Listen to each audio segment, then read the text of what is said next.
दश द्वार को रुद्ध कर शरीर रथ दिए चली या गाइले कौन हम तोर सब आड़े लगी से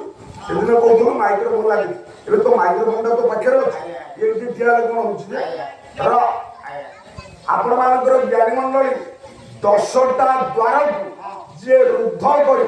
अर्थात बंद कर शरीर चली पार से हूँ दशरथ।